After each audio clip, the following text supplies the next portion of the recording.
বাড়িতেও ছিলাম খুব বোরিং, মনটা আমার করছিল একটু ঘুরিং।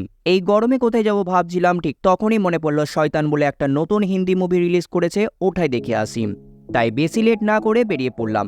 এমনিতে আজ যা গরম দিয়েছে, তাই বাড়ি থেকে বেরিয়ে টোটো ধরে বেরিয়ে পড়লাম বাস স্ট্যান্ডের উদ্দেশ্যে।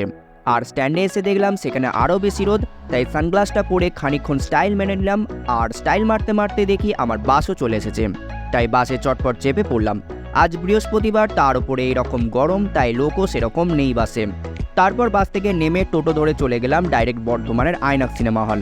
এই প্রথম মুভি দেখতে এলাম, তাই মনের মধ্যে একটু এক্সাইটমেন্টও কাজ করছিল। এতদিন মোবাইল স্ক্রিনে সিনেমা দেখেছি, আর আজ পর্দায় দেখব। আর আইনক্সের ভেতরটা দেখে আরও বেশি অবাক লাগলো। এখানেও বলতে গেলে একটা ছোটোখাটো শপিং মলও আছে। যেহেতু সিনেমা শুরু হবে 1:40-এ আর ঘড়িতে বাজছিল 12:30, আর যেহেতু মুভি স্টার্ট হওয়ার 10 মিনিট আগে ঢুকতে দেওয়া হয়, তাই টিকিটটা আগে থেকে কেটে ভাবলাম একটু বিগ বাজার ঘুরে আসি।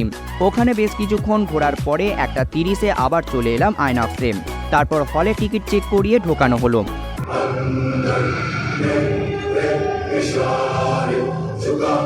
তোমাদেরকেও রেকমেন্ড করব একবার হলেও সিনেমাটা দেখে আসার। আমার তো খুব ভালো লেগেছে আর এনজয়ও করেছি খুব। ইন্টারমিশনের সময় আমার করছিল খুব গরম আর কাজ করছিল না মাথা, তাই আগে থেকে কিনে রেখেছিলাম মেন্টস, দিমাগ কি বাত্তি জ্বালা দে। তারপর পুরো মুভিটা কমপ্লিট করে হল থেকে বেরিয়ে আসি। আর যেহেতু দুপুরে ভাত খাওয়া হয়নি, তাই আমার পেয়ে গেছিল খিদে, তাই চলে গেলাম 868 ক্যাফেতে। এখানে ঢুকে ডেকোরেশনটা এতটাই সুন্দর লেগেছিল, তাই কিছু অর্ডার করার আগে তুলে নিলাম কয়েকটা ছবি। তারপর 1 প্লেট চিকেন মোমো আর ম্যাঙ্গো ম্যাজিটো অর্ডার দিলাম। মোমোটা খেতে অসাধারণ করেছিল। তারপর এই গরমে ঠান্ডা ঠান্ডা ম্যাঙ্গো ম্যাজিটো খেয়ে আমি হয়ে গেলাম কুল। তারপর একটা ভিডিও করে বিল পে করে দুগ্গা করে বেরিয়ে পড়লাম। আজকের ব্লগটা এতটাই। গরমে থাকবে সবাই, স্টে অ্যান্ড হেলদি।